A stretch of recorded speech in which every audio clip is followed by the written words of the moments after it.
बहुत समय पहले एक ब्राह्मण कश्मीर में रहता था जिसका नाम सोद्राम था।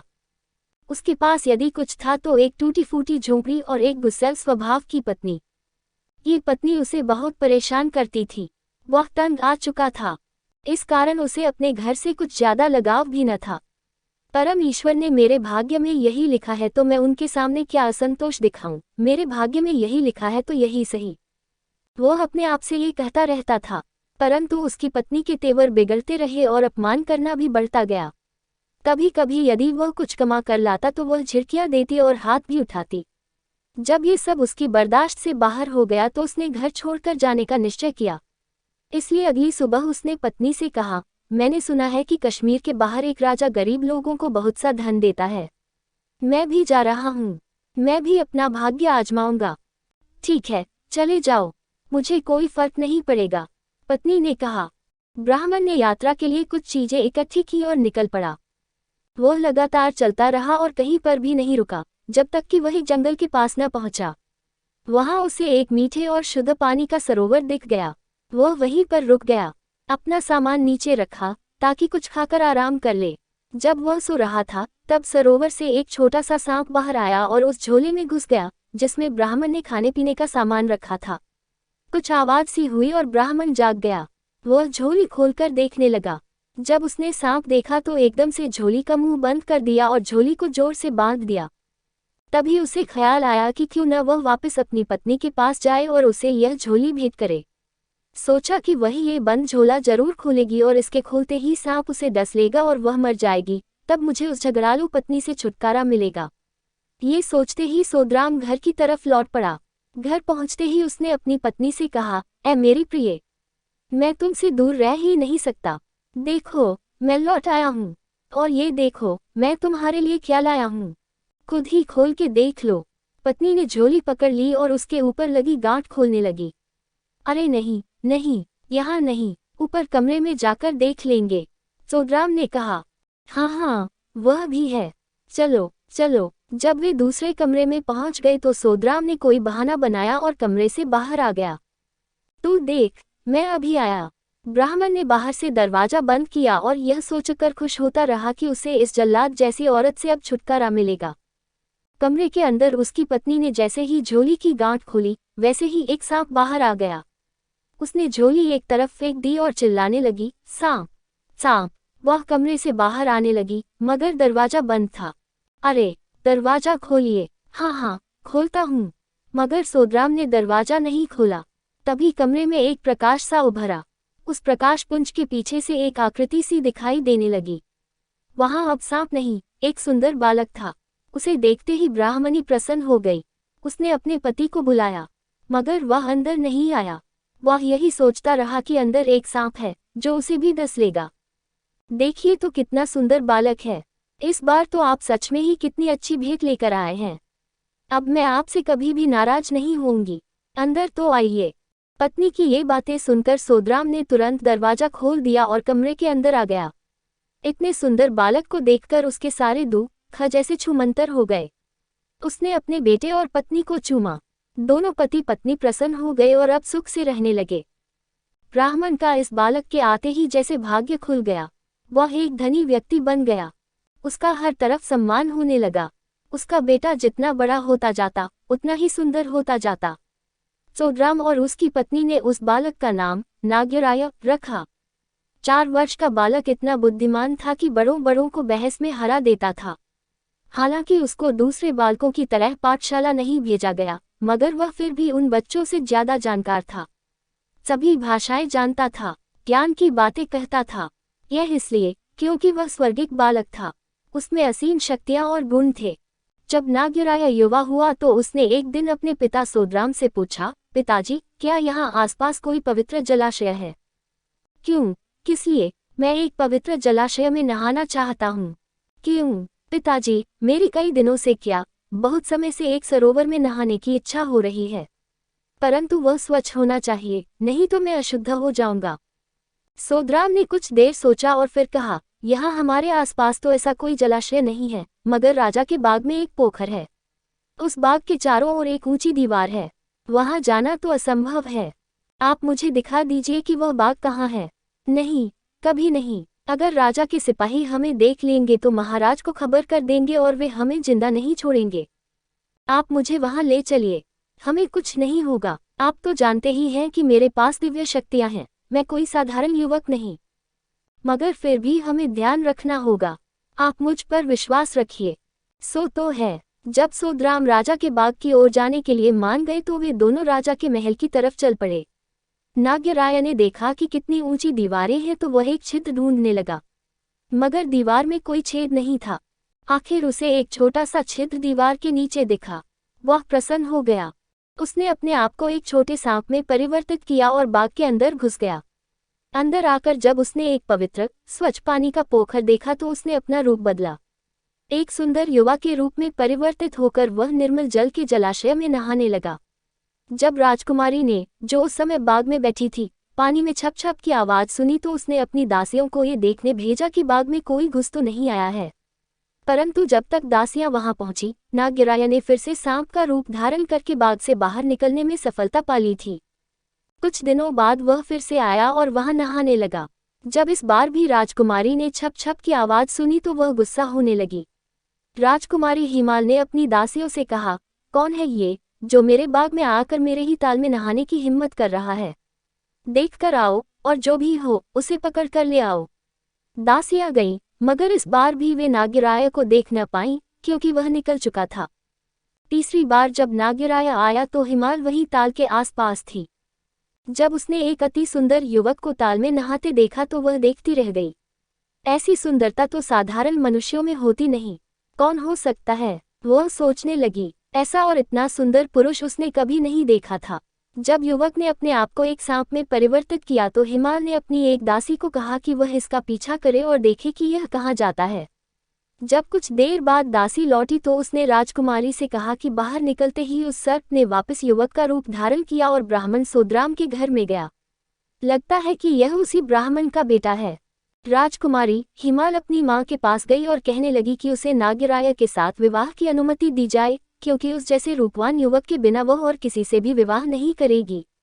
मुझे उस युवक से प्रेम हो गया है। रानी ने ये बात राजा को बताई। राजा अपनी बेटी के पास गए और कहा, मेरी प्रिय पुत्री, तुम जिस भी राजकुमार के साथ विवाह करना चाहो करो। मैं सभी अच्छे अच्छे राजकुमारों को यहाँ बुलाऊंगा। तुम जिसको भी चुनोगी उसे तुम्हारा पति स्वीकार करूंगा। नहीं पिताजी, मैंने इस ब्राह्मण के बेटे को देखा है। उसके रूप और गुणों के समान और कोई नहीं हो सकता। तुम्हें मालूम भी है कि तुम क्या कह रही हो। वह ब्राह्मण सोद्राम एक साधारण सा व्यक्ति है। मैं कैसे उसके साथ अपनी बेटी के रिश्ते के लिए उसके बेटे का हाथ मांगूंगा? कहाँ मैं और कहाँ वह? क्या कभी धरती और आकाश मिल सकते हैं? मैं तुम्हारे लिए दुनिया का सबसे सुंदर राजकुमार ढूंढ कर लाऊंगा। नहीं पिताजी नहीं, इससे क्या फर्क पड़ता है कि वह गरीब है या अमीर? मैंने सोद्राम के बेटे को ही अपना पति माना है। मैं अब किसी और को स्वीकार ही नहीं कर सकती। मुझे विवाह भी उसी से करना चाहिए जिससे मैंने प्रेम किया है। राजा कुछ दिनों तक सोचते रहे और आखिर में उन्होंने अपनी बेटी की प्रसन्नता को ध्यान में रखते हुए सोद्राम ब्राह्मण को बुलवाने की आज्ञा दी। जब सोद्राम ने राजा की आज्ञा सुनी तो चिंता में पड़ गया। वह सोचने लगा, क्यों बुलाया होगा? क्या उनको पता चल गया होगा कि मेरा बेटा राजकुमारी के बाग में जाता है? क्या उनको ये तो नहीं पूछना है कि मैं एक साधारण सा ब्राह्मण था फिर धनवान कैसे हो गया? या कोई और बात है? वह सारी रात सो न सका। सोद्राम जब महाराज के सामने पहुंच गया तो राजा उसे देखकर सोचने लगा, क्या इसी के बेटे के साथ मुझे अपनी बेटी का विवाह करना होगा? दूसरे राजा क्या कहेंगे, मेरे मंत्री क्या कहेंगे? परंतु उसने फिर हिमाल की बातों को ध्यान किया तो निश्चय किया कि अपनी बेटी की खुशी के लिए इससे बात करनी आवश्यक है। उन्होंने कहा, ब्राह्मण महाराज, मैंने सुना है कि आपका बेटा गुणवान है और रूपवान भी। क्या आप उसे मेरी बेटी के साथ विवाह के लिए अनुमति देंगे? महाराज, आप महान, अति बुद्धिमान और ज्ञानी हैं, प्रजा के पालक हैं। मैं आपकी आज्ञाकारी प्रजा हूँ। आपने जो ठीक समझा उसमें अवश्य ही हम सबका हित है। राजा और प्रजा सुखी रहें, मेरे लिए इससे अधिक शुभ क्या हो सकता है? तो ठीक है, हम राज ज्योतिषी से विवाह का मुहूर्त निकलवाते हैं। राजा के महल से निकलकर सोद्राम घर की ओर चला, मगर वह प्रसन्न था और दुखी भी। प्रसन्न इसलिए कि उसके बेटे का विवाह राजकुमारी के साथ होने जा रहा था और दुखी इसलिए कि इतनी बड़ी शादी का खर्चा वह कैसे उठा पाएगा। जब वह घर पहुंचा तो उसने सारी बात अपने बेटे और पत्नी को बताई। पिताजी, चिंता न कीजिए, आप महाराज के पास जाकर पूछ लीजिए कि क्या वे मुझे एक साधारण से दूल्हे के रूप में या फिर बाजे गाजे के साथ देखना चाहते हैं। हमारी बारात कैसी होनी चाहिए, उनकी क्या इच्छा है। अरे बेटे, ये कैसी बात कर दी तुमने। मैं धनवान जरूर हूँ, मगर एक राजा का क्या मुकाबला कर सकता हूँ। पिताजी, आप चिंता न करिए, मेरे पास ऐसा खजाना है जो हमारी सभी जरूरतें पूरी करेगा। आप निश्चिंत होकर उनसे पूछिए। हमारे लिए ये जानना जरूरी है कि वे किस प्रकार की बारात चाहते हैं। अगले दिन सोद्राम महाराज से मिला तो राजा प्रसन्न हुआ और कहा कि मैं चाहता हूँ कि बारात धूमधाम से आए। निश्चित दिवस पर एक बहुत बड़ी बारात राजा के महल में गई, जिसकी व्यवस्था नागराय ने एक पत्र द्वारा की थी। नागराय ने बारात के प्रस्थान से कुछ दिन पहले अपने पिता को एक पत्र दिया था। सोद्राम वह पत्र लेकर एक ताल के पास गए। पत्र को ताल में फेंका तो वहां से तुरही और ढोल आदि की आवाजें सुनाई दी। कुछ ही देर में घोड़े, हाथी, सोना, चांदी, सिपाही ताल से बाहर निकल आए। एक बहुत बड़ी सजी हुई बारात राजा के महल की तरफ चलने लगी। जब बारात राजा के महल के नजदीक पहुंची तो राजा ने महल के छज्जे से एक लंबा जुलूस आता हुआ देखा। उन्होंने अपने मंत्री से पूछा, क्या ये सोद्राम के बेटे की बारात ही है या कोई बहुत बड़ा राजकुमार आ रहा है। नहीं महाराज, ये सोद्राम के बेटे की ही बारात है, वो देखिए। राजा बहुत ही प्रसन्न हुए। विवाह प्रसन्नतापूर्वक संपन्न हुआ। भव्य समापन के बाद राजा ने नागराय को दरबार में आने को कहा और उसे दरबारियों को निर्देश देने का आग्रह किया। इसके पश्चात महाराज ने नदी के किनारे पर नागराय को एक अलग महल बनाने की अनुमति दी। नागराय अपनी पत्नी हिमाल के साथ उस नए महल में रहने लगा। नागराय की जो नागपत्नियां सरोवर में रहती थीं, वे अपने पति के बहुत समय से न आने के कारण चिंतित रहती थीं। उन्होंने अपने पति को ढूंढने और वापस लाने के लिए योजना बनानी शुरू की। जब उन्हें यह मालूम चला कि उसने मनुष्य का रूप धारण करके हिमाल से विवाह किया है तो वे क्रुद्ध हुईं। उनमें से एक ने उसे वापस लाने की जिम्मेदारी ली।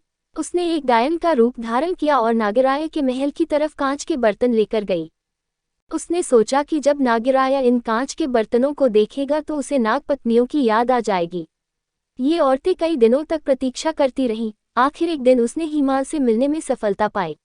उसने कांच के बर्तन हिमाल को बेच दिए और फिर बाहर चली आई। शाम को जब नागराय आया तो उसको ये बर्तन देखकर बहुत गुस्सा आया। उसने हिमाल से कहा कि वह तुरंत कांच के बर्तनों को तोड़ दे। कांच के बर्तन टुकड़े टुकड़े हो गए। फिर उसने हिमाल से कहा, देखो, कभी ऐसी धोखेबाज स्त्रियों से कुछ न खरीदना। जब पहली नागिन की चाल विफल हो गई तो दूसरी ने एक फूहड़ स्त्री का रूप धारण किया और हिमाल के पास चली आई। उस फूहड़ स्त्री ने हिमाल से कहा, ऐ राजकुमारी, मेरा पति नागराय मुझे छोड़कर चला गया है, कृपया मेरी सहायता करें। ये सुनकर हिमाल को गुस्सा आया, क्या मैंने एक फूहड़ कमबख्त इंसान से शादी की है? हाँ हाँ, फूहड़ स्त्री ने उत्तर दिया, मगर मुझे मेरा पति लौटा दीजिए। राजकुमारी, आपका क्या है, आपके लिए तो कई राजकुमार आएंगे, राजकुमारी जी। और हाँ हाँ, आप उसकी परीक्षा ले लीजिए न। परीक्षा? हाँ, आप उसे पानी में उतरने को कहिए। यदि वह डूब गया तो वह मेरा पति है, एक फूहड़ औरत का फूहड़ पति, और यदि नहीं डूबा तो वह आपका। ये कहकर वह चली गई।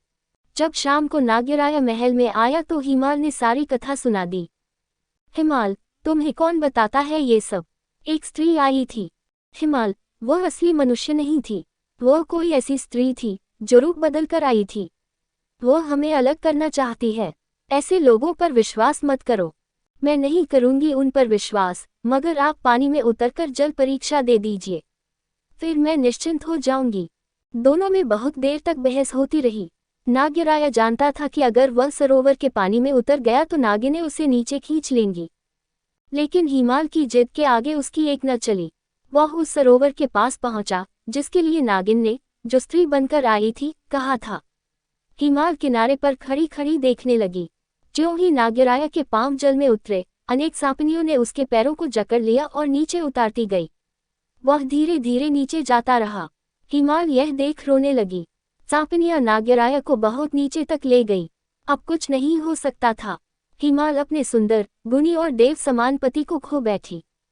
रोते रोते हिमाल अपने महल के पास पहुंच गई। वह सारा दिन नागराय के बारे में सोचती रहती। उसे न सुख था न चैन। उसे सब कुछ बेकार और बेमतलब लगने लगा। आखिर उसने अपना महल भी छोड़ा और एक धर्मशाला बनवाई। वह अपना सारा धन नाग्यराया के नाम पर गरीब लोगों में बांटती रहती। लोग हर रोज आते और उससे दान दक्षिणा लेकर जाते। धीरे धीरे उसकी सारी धन संपत्ति समाप्त हुई। एक दिन एक वृद्ध और उसकी बेटी उसके पास कुछ मांगने के लिए आए। हिमाल ने कहा, अब मेरे पास धन नहीं बचा है, हाँ, ये सोने की ओखली और मूसल बचे रह गए हैं। इन्हें आप ले जाओ, उसके बाद मैं मर जाऊंगी। मैं अब जी कर भी क्या करूंगी। वह वृद्ध भिखारी और उसकी बेटी धर्मशाला में रुके थे और जब निकलने लगे तो वृद्ध ने हिमाल से कहा, राजकुमारी जी, मैं और मेरी बेटी सदा ही इधर उधर आते जाते रहते हैं। कल जब हम जंगल के पास पहुंचे तो वहां एक साफ पानी का ताल देखकर रुक गए। हम ताल के पास ही एक पुराने वृक्ष के खोखले कुंड में सो गए। आधी रात के समय जब सब कुछ शांत था तब कुछ आवाज हुई। हमने देखा कि ताल से एक राजा तथा उसकी फौज बाहर आई। अब तक मैं पूरी तरह जाग गया था। मैंने ध्यान से देखा। राजा बहुत ही सुंदर था और अपने सैनिकों का पूरा ध्यान रख रहा था। जैसे ही सभी ऊपर आए वैसे ही सभी के लिए खाना परोसा गया। सबने रात का खाना खाया और उस दावत के बाद सभी सैनिक तथा कर्मचारी ताल के पास जाकर गायब हो गए, मगर राजा वहीं रहा। जब राजा ने देखा कि सभी जा चुके हैं तब उसने एक थाली में खाना परोसा और पुकारने लगा, क्या कोई गरीब आदमी है यहाँ? ये सुनकर हम आगे चले गए। राजा ने वह खाना हमें दिया और कहा, मेरी उस प्रिय हिमाल के नाम। इसके बाद वह भी ताल के पास पहुंचकर गायब हो गया। ये सब सुनकर हिमाल का जी घबराने लगा। वह सिहर उठी। उसे समझ नहीं आ रहा था कि वह हंसे या रोए, क्योंकि वह जानती थी कि वह ताल के पास प्रकट हुआ राजा नाग्यराय ही था। उसने वृद्ध भिखारी से कहा कि क्या वह उसे उस ताल के पास ले जाने की कृपा करेगा। क्यों नहीं, वृद्ध भिखारी बोला, जिसे सोने की ओखली और मूसल हिमाल ने दे दिए थे। वे तीनों जंगल की तरफ निकल पड़े और संध्या समय होते ही ताल के पास पहुंच गए। वे रात होने और ताल से प्रकट होने वाले लोगों की प्रतीक्षा करने लगे। वृद्ध भिखारी तथा उसकी बेटी को नींद आ गई, मगर हिमाल जागती रही। आधी रात के समय जब सब शांत था, नाग्यराय, उसको खाना खिलाने वाले और उसके सैनिक प्रकट हो गए। सेवकों ने खाना परसोना शुरू किया। जब सब लोगों ने खाना खा लिया और वे वापस ताल की तरफ चले गए, तब नाग्यराय एक थाली में खाना लेकर जंगल में चला और पुकारने लगा, कोई गरीब है कहीं? जब हिमाल ने अपने नाग्यराय का सुंदर रूप, महान दिखने वाला राजा का व्यक्तित्व सामने पाया तो उसे रहा न गया। वह बोली, ओ मेरे प्यारे नाग्यराय, मैं तुम्हारे बिना नहीं जी सकती हूँ। मुझे क्षमा करो, आ जाओ और फिर से मेरे साथ रहो। नाग्यराय चौंक गया, समझ न पाया कि क्या हुआ, और कहा, कौन हो तुम? देखो मुझे पहचानो, मैं तुम्हारी पत्नी हूँ। नाग्यराय ने उसे पहचाना, मगर वह जानता था कि ताल में चले जाने के बाद अब वह उसके साथ रह नहीं सकता। सांपनियां मुझे ऊपर नहीं आने देंगी। तुम जाओ, मैं मौका देखकर तुम्हारे पास लौट आऊंगा। नहीं, मैं तुम्हारे बिना नहीं रह सकती। अगर तुम नहीं आ सकते तो मुझे ही ताल की तल में, ताल लोक में ले चलो। ऐसा संभव नहीं है। बहुत देर तक बहस होती रही। उसके बाद नाग्यराय उसे अपने साथ ले जाने के लिए मान गया, मगर उसे कैसे ले जाए, इसलिए उसने हिमाल को एक कंकड़ के रूप में परिवर्तित किया और अपनी जेब में रख लिया। ताल लोक में पहुंचकर सांपनियां आईं और उसका स्वागत किया। नाग्यराय ने उनका स्वागत स्वीकार किया, परंतु उनके स्वभाव में कुछ बदलाव सा आ रहा था। जब नाग्यराय ने पूछा तो सांपनियों ने कहा कि उसके शरीर से मानव की बू आ रही है। नाग्यराय ने उन्हें बताया, हाँ, उसके साथ एक मानव है, मगर वह उसे तभी प्रकट करेगा जब वे उसे कोई कष्ट न पहुंचाने का वचन देंगी। सर्पिनियां मान गईं और तब नाग्यराय ने अपनी जेब से कंकड़ निकाला। कंकड़ हिमाल में परिवर्तित हुआ। जब सर्पिनियों ने एक सुंदर राजकुमारी देखी तो उनके मन में ईर्ष्या और द्वेष की भावना उत्पन्न हुई। उन्होंने एक साथ यह निर्णय लिया कि हिमाल से परिश्रम कराएंगे, उसे काम पर लगाएंगे। उसको कई काम दिए गए। उनमें से एक ये था कि उसे सर्पिनियों के बच्चों के लिए दूध उबालना होगा। हिमाल काम में जुट गई और उफ किए बिना सारे काम करती रही। वो हर दिन सर्पिनियों के बच्चों को दूध पिलाती। एक दिन कुछ ऐसा हुआ कि दूध ज्यादा ठंडा नहीं हुआ था और जैसे ही उन सांपनियों के बच्चों ने वह गर्म दूध पिया, वे मर गए। जब उन सर्पिनियों को मालूम चला कि हिमाल की गलती के कारण उनके बच्चे मर गए हैं तो उन सब ने मिलकर उसे डस लिया और वह मर गई। जैसे ही हिमाल की मृत्यु की बात नाग्यराय ने सुनी, वह दौड़ा दौड़ा आया और शोक में डूब गया। जब नाग्यराय थोड़ा संभल गया तो उसने एक शैया बनाई। उस शैया पर हिमाल को लिटाया और ताल से बाहर आ गया। उसने उस शैया को ताल के सामने वाले पेड़ पर रख दिया। वो हर रोज पानी से बाहर आता और हिमाल को शैया पर देखकर फिर वापस ताल में चला जाता। एक दिन सुबह सुबह एक महात्मा जी वहां से गुजरे। जब उसने पेड़ की टहनियों के बीच एक शैया देखी तो वह कुछ सोचने लगे और फिर हिमाल के मृत शरीर को नीचे लाया। इतनी सुंदर और छोटी उम्र की स्त्री को किसी ने मारा है, ये बात महात्मा जी समझ गए। महात्मा ने नारायण से प्रार्थना की। उसने प्रभु से कहा, हे ईश्वर, इस निर्दोष स्त्री को फिर से जीवित करो। उसकी प्रार्थना स्वीकार हुई। हिमाल पुनर्जीवित हुई। महात्मा प्रसन्न हुए और हिमाल से कहा, चलो बेटी, तुम मेरे साथ चलो, मेरे परिवार में रहो। महात्मा और हिमाल दूसरे गांव की ओर चले गए। जब नाग्यराय पेड़ पर रखी अपनी हिमाल को देखने आया तो उसे वहां न पाकर बहुत दुखी हुआ। वह सोचने लगा, क्या कोई हिमाल का शव ले गया है या वह जीवित होकर चली गई।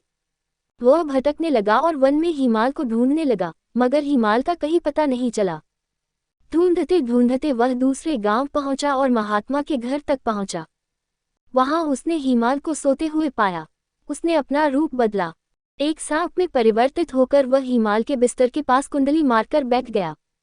थोड़ी देर बाद जब महात्मा का बेटा आया और उसने हिमाल के पास एक सांप देखा तो उसने सोचा, ये कहीं इस स्त्री को डस न ले।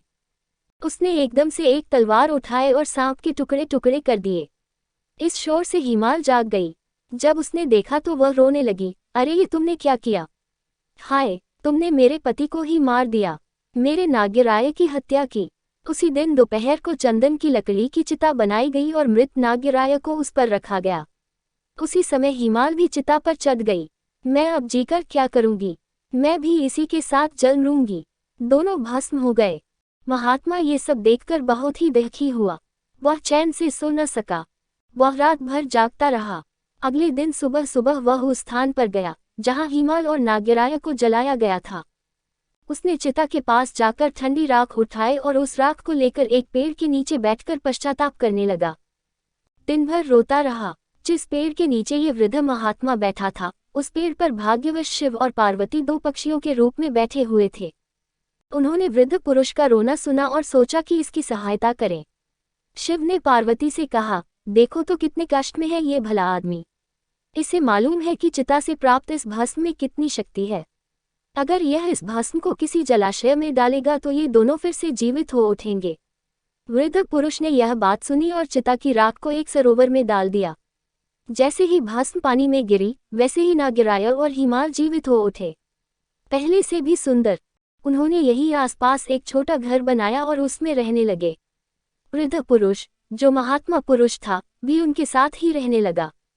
वह उनके पिता के समान घर में रहने लगा और उन दोनों ने भी उसकी खूब सेवा की। उसके कारण ही उनको नया जन्म मिला था। वे उसकी सभी जरूरतों का पूरा पूरा ध्यान रखते। एक दिन वह वृद्ध पुरुष उन्हें आशीर्वाद देते देते स्वर्ग सिधार गया। उसके बाद भी उसके आशीर्वाद के कारण वे दोनों उसी छोटे से घर में सुखी जीवन बिताते रहे।